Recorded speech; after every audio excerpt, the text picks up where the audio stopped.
Hello, this is Haley. Welcome back to the Witch's Lair. We are doing an episode today on the fire element, officially starting the element series that I wanted to do, just going over the elements and just rambling about them and their essence, because it's a lot of what my practice is elemental work. So I thought we would start out with fire because we're in Aries season, and technically right now the sun, Venus, Saturn, Neptune, and Chiron are all sitting in Aries. So we've got a lot of Aries energy going on right now. And then which is a fire element sign with the zodiac. And then the moon is in Cancer, Mercury and Mars are still in Pisces. So a lot of conflicting energy going on right now. And I feel like everyone can kind of agree that they are feeling a lot of conflicted energy. So yeah, but I thought that we would start with the fire element today, just kicking off that series for our elemental series. So hopefully my elementists hear a few things that they're just like, word, agreed, or people who are starting, their journey and want to dip into the elements. Hopefully this is something that you can, pull from, resonate with. I don't know the correct term, but hopefully it's a vibe. All right. So, but the fire element is the element that doesn't wait technically when you're looking at its energy. It doesn't sit around and try to, figure things out. It moves. It's the spark, it's the urge, it's a moment within yourself when you're just sitting there and you just feel like I'm not supposed to stay here anymore. It's that feeling. That's fire element. So whether you realize it or not, you have felt this before. The fire element within you, have felt it. You've felt that pull to act, to speak, to change something in your life that wasn't fully aligned or didn't really make sense. It's that primal nudge, that's the fire element within you talking. And you have felt it before, even if you didn't know, what it was. It's that fire element energy just stirring, telling you like, hey, this isn't right. Let's fix it. And I know I have felt that many times in my life. And it's so much fun when you feel that one. Because it's not usually always logical. It's instinctual. It's a desire. It's just this part of you that chooses to move over perfection. So we're going to talk about the fire element more today and its energy and how it sits within us, not just in what it is in a theory, but how it actually shows up in your life, in your body, in your craft. Me, fire has always been, this element that asks, I hate to say the most of you, because it doesn't just illuminate, um, it doesn't illuminate what's possible. It's asking, if you're willing to act on it. So it's like, yeah, you see it. What you gonna do about it? What you gonna do? What you gonna do? Are you gonna actually do something? Are we gonna, get into all of it? That's the fire element I love the most because it's really just making you question and look and actually do something. So we're gonna get into all of it, what fire is, how to work with it, how it shows up alongside a fire that people don't always talk about is the burnout and the impulsiveness that comes with it, the way that it's consumed, but not really held intentionally. But at its core, it is just motion. It is forward moving energy. That's what the fire element is.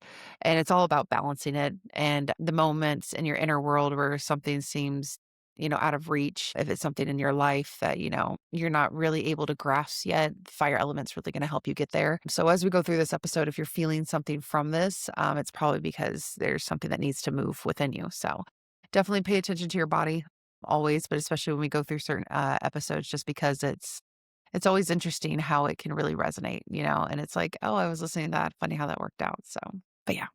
So let's start with what is fire? Fire is the element of action. And is the part of life that doesn't stay in thought, it moves through experience. So when we talk about fire in an elemental sense, we're talking about energy that initiates. It's the spark, it's the beginning, it's something that shifts from idea into motion. So in the northern hemisphere, fire is traditionally connected to the south, heat, to the sun at its highest point in the day. That's fire element for the northern hemisphere. I actually have heard many arguments that the United States, if you will, northern hemisphere has their stuff all backwards with their direction. And I just feel like it just goes back to what feels right. I grew up here. I live here. The South is hot, hot. Fire, heat. I don't know. It just works for me. So if you feel a call to refer to a different direction, I don't think you'd be wrong. So always, always, always study your own path and figure out what works for you. But yeah, so for us, it's like the highest peak in the sky. It's the heat. It's the south. Astrologically, you're looking at Aries, Leo, and Sagittarius. So like I was saying earlier, Aries energy, that's raw, instinctual, and going for it. And beyond all the correspondence, fire is just, the feeling. It's the pull in your body. It's the surge in the energy. It's the moment where something inside of you becomes undeniable. A fire doesn't wait to clarify. It doesn't need to, a perfect plan. It moves first. And understanding what comes after is really important. And I think that's where the other elements come into place too.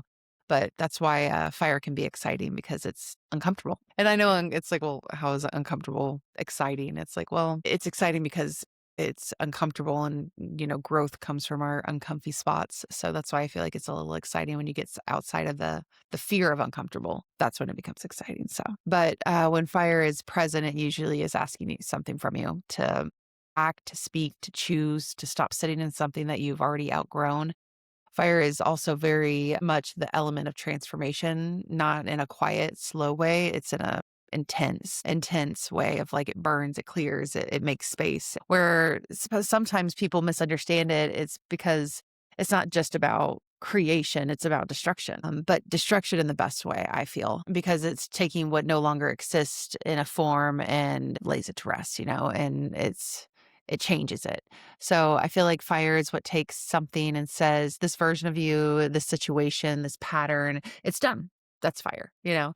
And from that, it's something new can emerge. It's very Phoenix fire. So what does it do? At some point, you might see my cat. She's insane. I think I've had her in past episodes already because I doubt that yeah, no, I know I for sure have.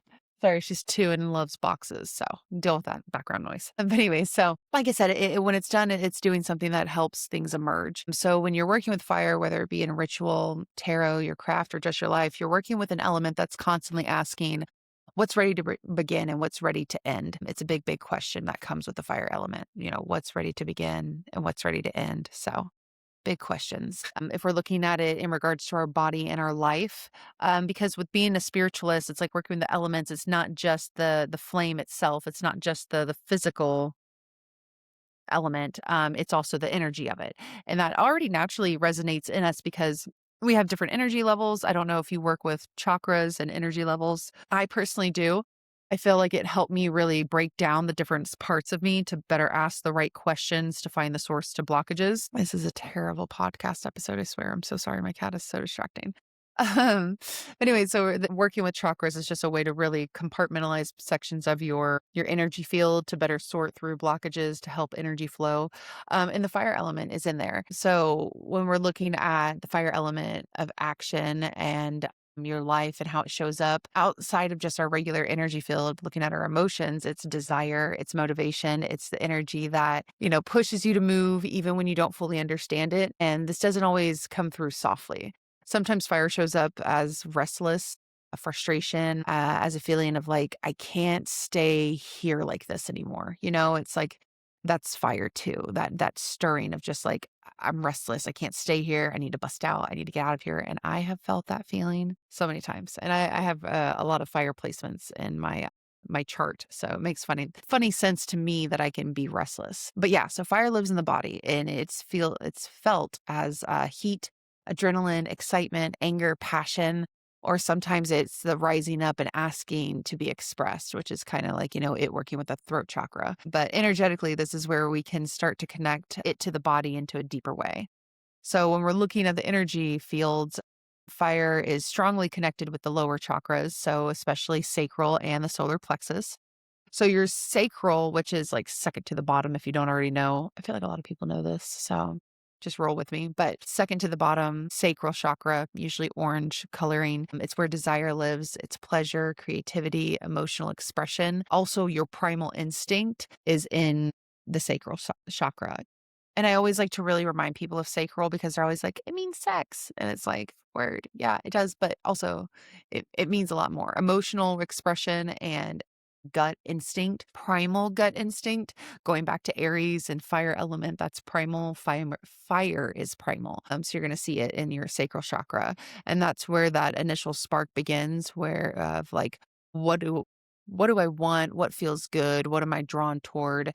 Like that's just your gut instinct. And that's fire. And then you have your solar plexus, which is just one above it. So orange sacral, yellow solar, and that's when fire becomes action. It's your will, it's your confidence, it's your ability to move on. on what you feel. It's like, okay, I felt that. Now how do I act on it? It's your personal power. So when those two things work together, fire really flows naturally and you really feel inspired and you act on it, you feel desire and you trust it enough to move with it. Uh, but when energy is off, you might feel desire in your sacral, but not following through with your solar plexus. So I'm I'm feeling it, but I'm not moving with it, you know? Um, and you might have like a lot of force in your solar plexus and you're pushing and doing and overworking, but it's disconnecting from what you want, which leads to burnout because it's not dialing into your wants, which is your sacral. So even within the body, fire isn't just about intensity, it's about an alignment. And the more that you start to notice where that energy is sitting for you, the easier it becomes to work with and instead of it feeling overwhelming. But depending on how you've learned to, relate to that energy, you might either trust it or you might try to suppress it. Some people are really comfortable with fire element. They're really like me. I act quick. I speak direct. I follow, what I want without always overthinking it. I think I still struggle with the overthinking part if I'm being authentic because all my Leo placements want me to be. My overthinking comes from me being a Cancer with my moon in Scorpio, which is water signs, which is detail-oriented water signs. So, but I when I do feel energy rising up, I don't always second guess it. I acknowledge it. I might second guess my approach to it, but I don't second guess that instinct. I'm like, something's there, something's not right. I have to acknowledge that. But I'm a fast talker, I'm a fast doer. I listen. And I think that's where a lot of people struggle with me because my fire element, I have Venus, Mars, Jupiter, and my rising sign all in Leo, which is the sun, which is the fire element.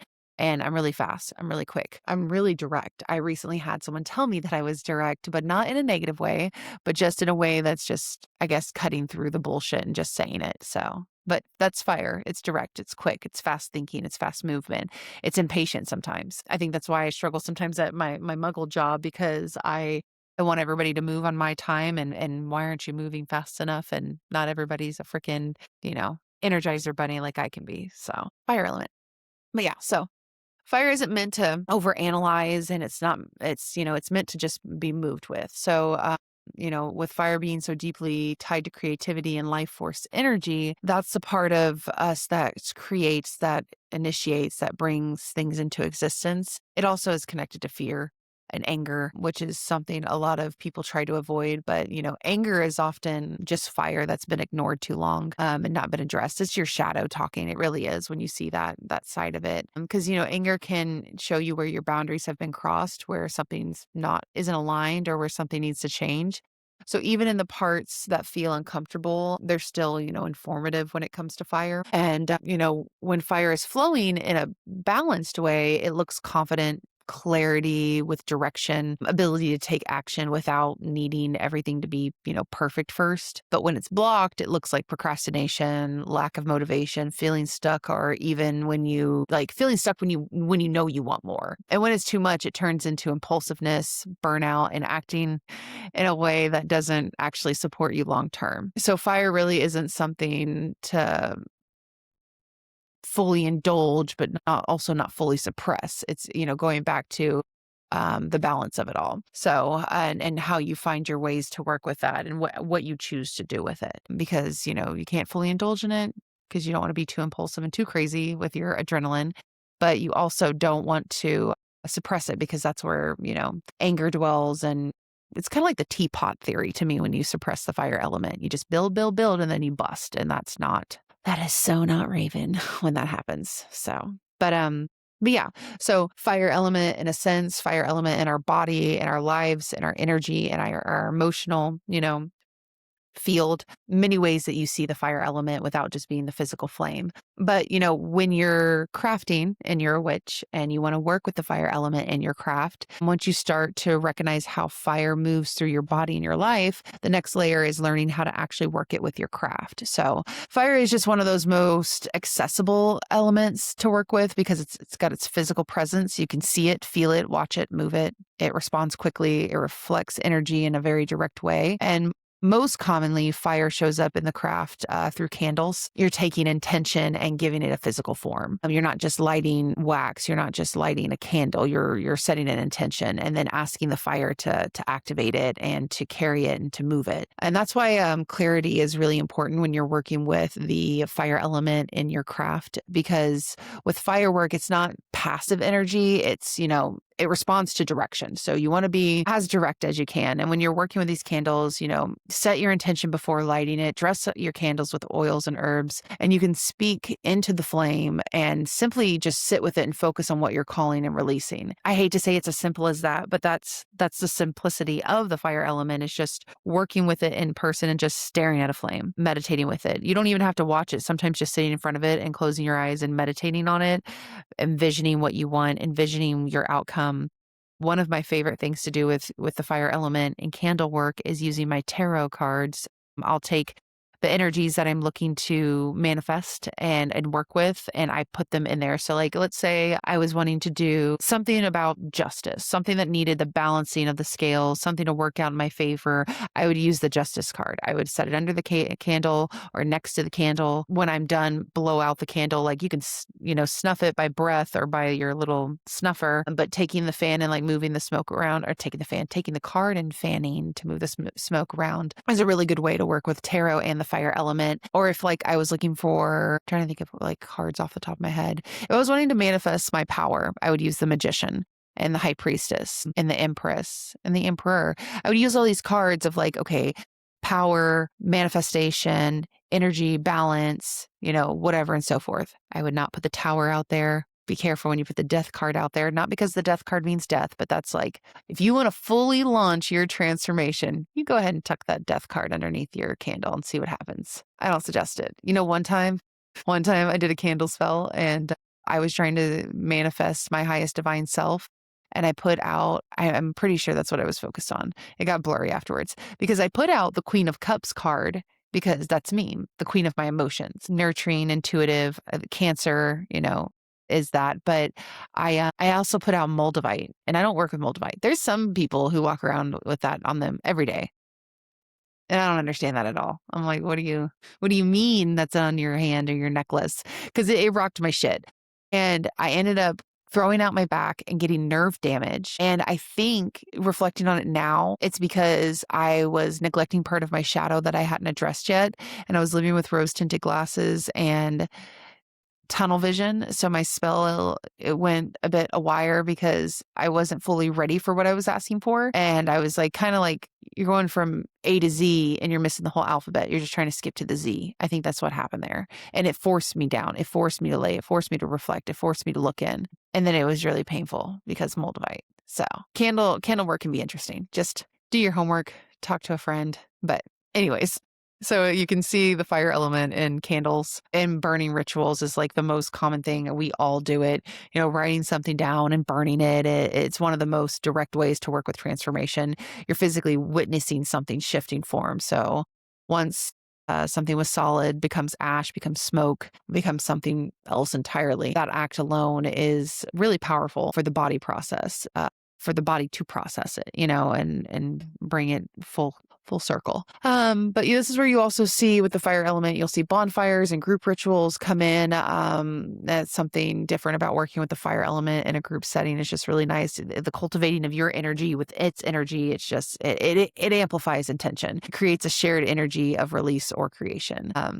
So if that's something you already do, especially with things like your candle work and your fire rituals, and where everyone is contributing their own intentions into one shared flame, this is just, something that you can do, but yeah, so fire is deeply tied to certain points of the wheel of the year. If you're pagan and you follow the Sabbats, you probably already know this, but if you're looking to work with the Sabbats and you're curious which ones are about the fire element, I like to think about 3 in particular. So you have Beltane or Beltane.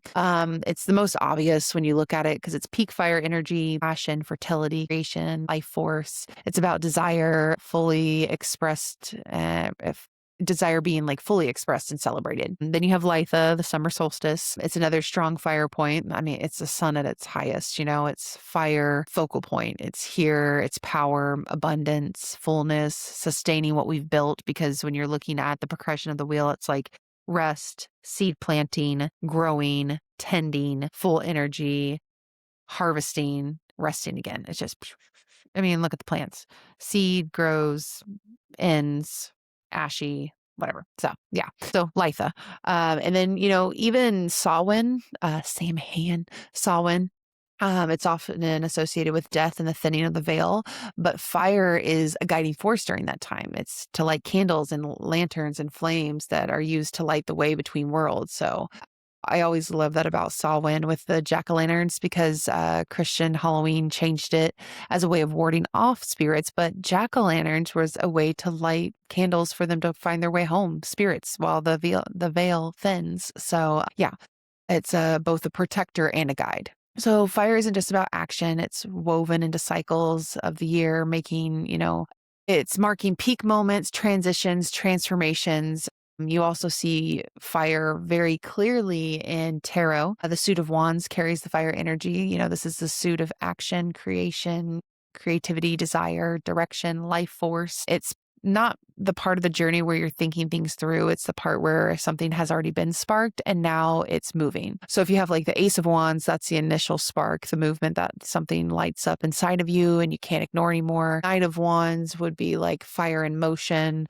passion, impulsive because it's the night, but it moves quickly and it doesn't always stay when you see the Knight of Wands. And then with the like King of Wands, it's more about like grounded expression of fire, leadership, vision, confidence, knowing where you're going and moving with purpose. But then like you also have like what I was talking about with the balance and in burnout, you have the 10 of Wands, which shows up when what happens when, fire isn't balanced and it's too much pressure, too much responsibility, carrying more than you're meant to. So even with, tarot, fire shows up both as creation and burnout, movement and overwhelm.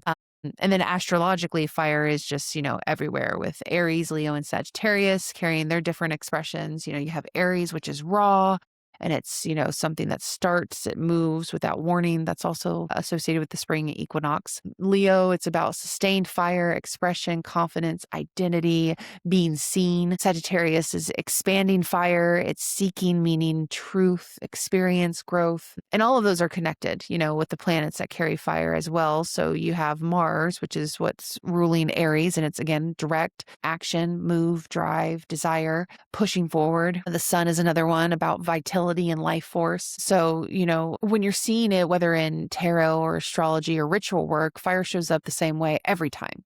And I keep repeating these words: initiate, moves, transform, desire, direct, movement. It's just asking something of you in return, because working with fire isn't just about lighting a candle or doing a ritual. It's about being willing to act on something that's being ignited inside of you. So, and it shows up in deity work also. If you work with goddesses, there's a lot of goddesses of the fire element that are all about, again, those keywords. And you've got Bridget, and she's about the hearth. And so is, this is about the hearth. Gosh, my brain just glitched because I was thinking about Bridget and I was thinking about Kali and I was thinking about Sekhmet when it comes to these fire elements. So, Bridget is the fire, the home, sacred flame, but her fire isn't chaotic. It's, sustaining. That's big on hers. And when you look at Sekhmet, it's more intense and she represents destructive sides of fire. And it's the kind of destruction that clears what shouldn't be there anymore. But she protects and she purifies and she doesn't hesitate. And Kali, she's about, and I'm probably pronouncing her name and I'm so sorry. It's so disrespectful if I am, but she's transformative through destruction. It's a burning way of illusion and ego with her, and at hers it's not gentle, but it's very necessary. I was thinking of other deities with the hearth flame, hearth being home, the home flame, Hestia and Vesta, they're more Greek Roman. They're of the hearth and they're flame like her, but theirs is quieter in a form. It's stability, home, tending. Because not all fire is big and dramatic. So it comes in different forms. It really does. But yeah, it's definitely with working with the flame in your craft. It can be simple as lighting a candle with intention and calling in that energy, or just understanding the different ways that fire can move through your practice. Energetically. So once you, learn and understand and, understand the power of fire, the ways that it can get balanced and out of balance. And, the next step is learning how to work with it intentionally, because fire isn't something that you can control, but something that you can direct. And the way that you direct fire starts with clarity, which is also the air element, but we'll get into that another time. Fire responds to intention, but not vague intention. It responds to clear, something that has to be something that has, direction behind it. So if you're scattered, if you're unsure, if you're constantly shifting what you want, that's usually how, your results are going to feel too. So it's going to be shifting all the time. So before you even light a candle of any kind of firework, I think it's less about what you're doing and more about where you're going intentionally. What are you asking for? Like, what are you actually asking for? And what are you ready to move on? What are you ready to release? Because fire will move things, but it doesn't always move them in a way that you expect it to be. So be ready for that. It's a bit of a curveball. And this is where, intention and setting boundaries really becomes important. So taking a moment to slow down, even though fire is fast, it's fast energy. It's really about getting grounded in what you're working in. So when you do work with fire physically, whether that's a candle or a flame or ritual, you're not just going through the motions, you're directing energy. Even though it's something as simple as lighting a candle, it can be very intentional. So you can speak your intention out loud or internally. You can focus your intention into the flame and allow it to become a point of connection between what you're holding and what you're creating. Fire really does respond well with consistency. So small intentional acts over time tend to work better than one big intense moment followed by nothing because, fire builds, it grows momentum. So this can look like something of returning to the same intention, working with the same candle for a few days. That's why there's like 7-day candles and 12-day candles, coming back to focus on it until it feels complete. So sometimes you're going to burn one little chime candle out and be done with it. Mode it be, move it on. But then there's ones that it's like, cultivating things over time and it's constant spell work. And I say constant, but daily lighting of a candle. But it's just, it's important to respect the fire. Fire safety is really important. I always say that first with my new witchlings, fire safety first. Because, it's not something to be messed around with, but it's also not something to be feared. But it's just an aware thing. It's not passive energy. It changes things. So when you're working with it and you want to be present with it, not distracted, you want to be really present and not distracted and not halfway in. You want to be fully in. So fully aware of what you're doing and why you're doing it. And just as important as starting something with the fire is closing it. So blowing out the candle intentionally, acknowledging that the work is done, letting the energy settle instead of just walking away from it, because working with fire isn't just about activation. It's about completion too. And it's more, the more you build that relationship with the fire, the more you start to trust how it moves. You begin to recognize that there's something that's just ready to be acted on versus when it needs more time. Knowing when to lean in and when to hold, because, fire intentionally isn't about doing more. It's about being more aware and being more aware of the energy you're already working with and choosing how to move with it. I think that's just really important to you have to listen to it more, listen to your body, listen to what you're working with more. So when you look at fire as its whole, it's not just an element that you work with in ritual. It's not just something you light during a spell. It's something that you're already moving through your life with. It's showing up in your responses, like your anger and your creativity or your need for change. It shows up in moments when you feel pulled to act or even when you don't have everything figured out yet. The more you start to recognize that, the more you realize you're not trying to create fire. You're learning how to work what's already there because fire has, always asked something of you to move, to choose, to let go, to begin again. It doesn't wait for perfect timing. It asks if you're willing to trust the part of you that already knows. So if there's something in your life right now that feels like it's building, like it's asking for movement, like it's already shifted, that's your invitation to pay attention to that. Not to rush it, not to force it, but not to ignore it either. Just to meet it with awareness, with intention, and the willingness to act when it's time. Because, fire doesn't just destroy, it creates, it clears, it transforms. And when you learn how to work with that intentionally, it becomes the most powerful force for you to work with. And it's the most powerful forces you can move with. So, be on the lookout for our next element episodes with water, air, and fire. I hope it's going to be as illuminating as the fire element has, working in other things in between that too. But I hope you took something away from this and my rambles about elemental work because it's one of my favorites. But yeah, until next time, may the sun guide you and the earth ground you.